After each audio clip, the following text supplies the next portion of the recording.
evening and welcome to Tucker Carlson Tonight. Not to brag, but we're coming to you from Iowa. We'll explain why in just a minute. But first, here's an interesting story.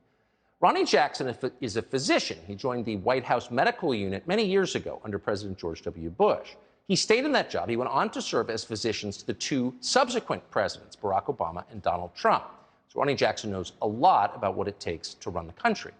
During the 2020 presidential campaign, Jackson was home watching Joe Biden deliver a speech, and what he saw Biden say bothered him deeply as a physician.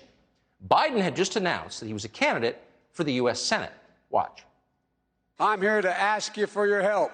Where I come from, you don't get far unless you ask. My name's Joe Biden. I'm a Democratic candidate for the United States Senate.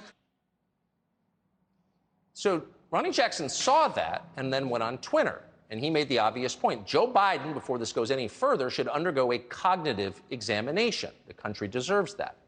Well, within 20 minutes, Jackson recalls in his new memoir, Barack Obama sent him an email, a characteristically sneering one, and we're quoting, "I have to express my disappointment at the cheap shot you took at Joe Biden via Twitter," Obama said. "It was unprofessional. I expect better." So that wasn't just Obama speaking. That was the uniform command of the people who run the Democratic Party throughout the 2020 campaign. Do not notice what Joe Biden is actually like. If you see him on television, turn away because you might conclude he is fundamentally, physically, cognitively unfit for office. But you can't say that, and if you do, Barack Obama will scold you personally, immediately. Well, fast forward a few years. Joe Biden is now the president, and his mental decline is no longer possible to deny, and therefore it's no longer off limits. Barack Obama isn't going out and defending Joe Biden's competence anymore. Everybody watching, everyone in the media, that would include Barack Obama's former advisors, is now in agreement that Joe Biden is senile and cannot govern the United States. Why? He tends to shuffle sometimes because he has, mobility issues that the doctors have identified. Sometimes his speeches tend to be a little listless, or he seems to momentarily get confused or have trouble summoning names. A third of them, the largest number, said age, that he was too old. That is a problem that's not going to get better. He's not going to get younger. He's not going to get any younger. I think there are a lot of people who have looked at him over these last years and seen he isn't what he used to be 10 years ago. He knows he's 80 years old, 79, 80 years old. He knows he's an old white guy in a party that is demographically changing and diverse, and the future is not going to be an old white guy. When he does badly, when he stumbles, you get nervous. And you wonder, is it just a stutter? Is he tired? Or something else there? Listen, if anybody says that Democrats aren't beginning to have these questions behind closed doors, that's not true. People are.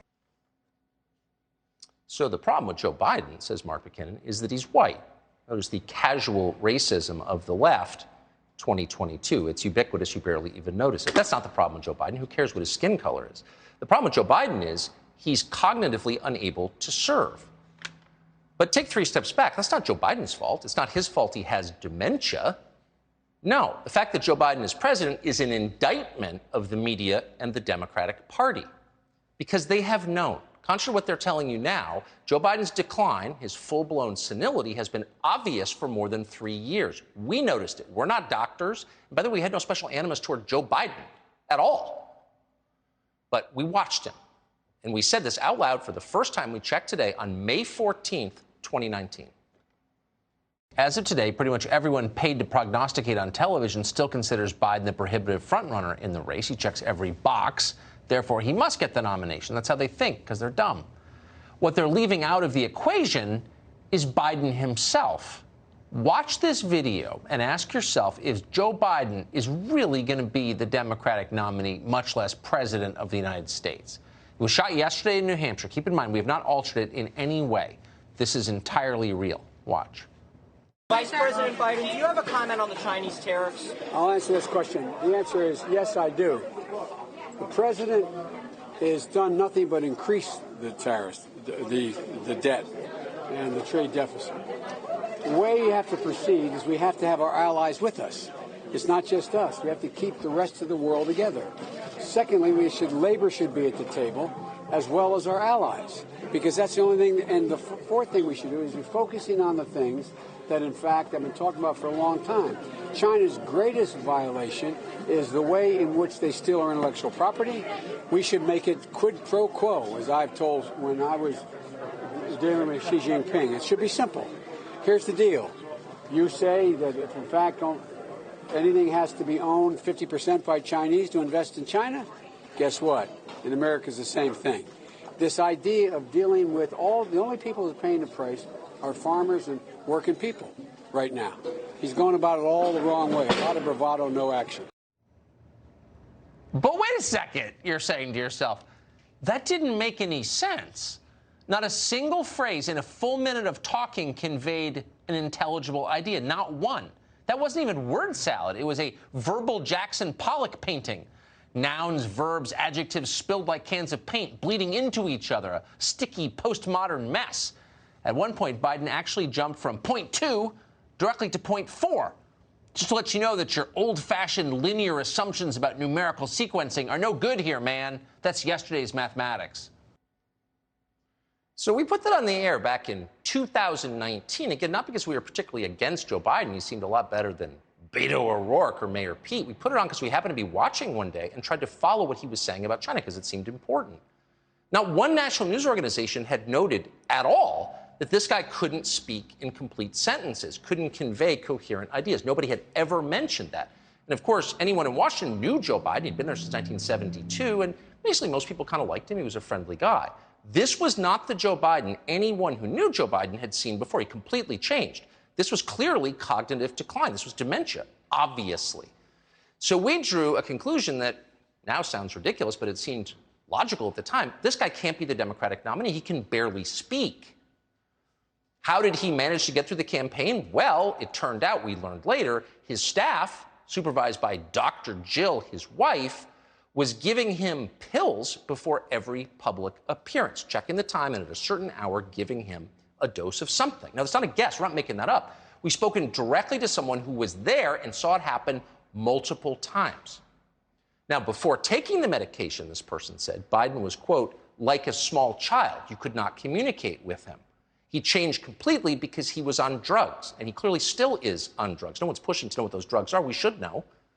But the point is, Joe Biden's dementia was perfectly obvious to everyone around him more than 3 years ago. So we never thought this could happen. You can't make a senile man president of the United States. This is our country. This is a real country. It needs a real leader, even one you disagree with, but someone who's in full possession of his faculties. No one would ever do that. It's crazy. We're completely wrong. We're wrong because we underestimated the cynicism and the recklessness of the Democratic Party and the media who serve them.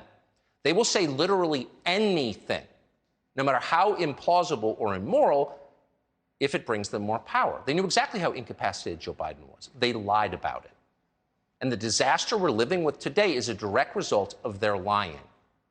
And it's getting worse. It's humiliating. Yesterday, for example, we could go on for an hour, we're not going to, but just to sum it up, yesterday, Joe Biden tried to shake an invisible man's hand. Not the first time he's done this. He did the same thing in April. And both of those sad moments are on tape. Here they are. God bless you all.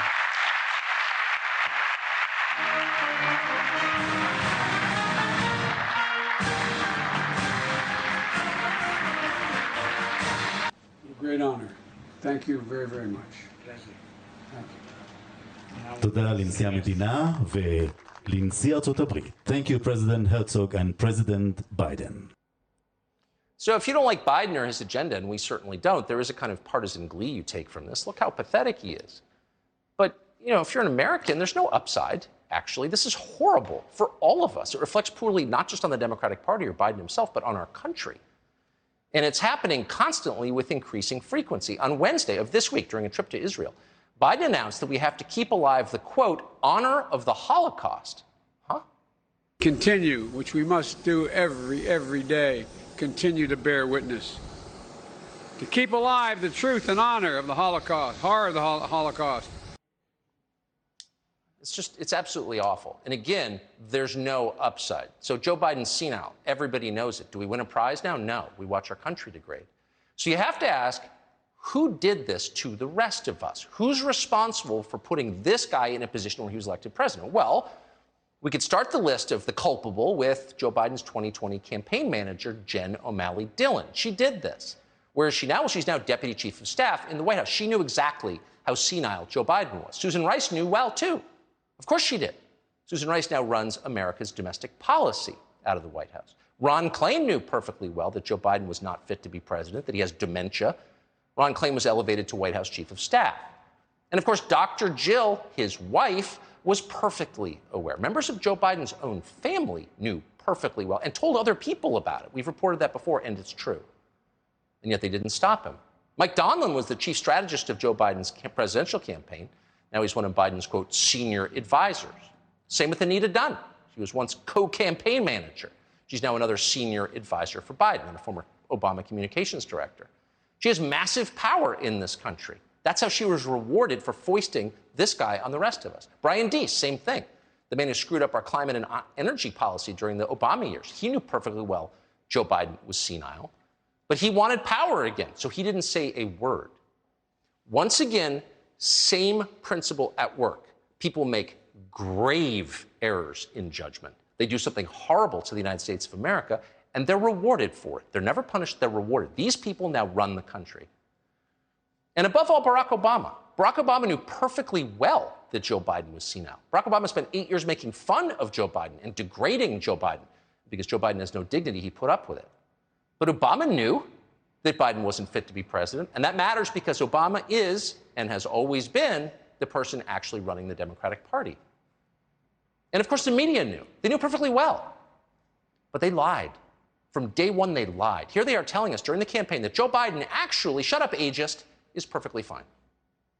Well, he just decided to bypass the primaries and go right to the main event and kind of consign everybody else to the kiddie table. That is Joe Biden at his best. That is someone who is authentic. It's the reason he connects with people. He is having fun. This is not heavy lifting for Joe Biden. Joe Biden never gave up on Joe Biden. And it reminded me so much of 2008 John McCain.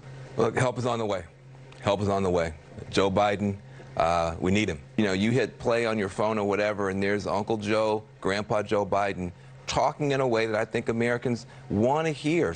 The person of Joe Biden is a welcome entry into this race. Every one of those people knew. Again, we knew and said so out loud, not because we have some special entree into the secrets of the Democratic Party. We certainly don't. We're hardly Democratic Party insiders, but because we watched TV for 90 seconds and we saw unmistakably the signs of dementia in Joe Biden. Every one of the people you just saw lied about what they knew. They hid that fact from you and the rest of the country because they wanted more power. But now the game is over for Joe Biden. As Mark McKinnon said, he's just too white. So suddenly our media is admitting what we noted 3 years ago and that everyone knew, that this was a scam. They are living with the mess they created. And we hope that they will never be allowed to avoid responsibility for what they did. Subscribe to the Fox News YouTube channel to catch our nightly opens, stories that are changing the world and changing your life.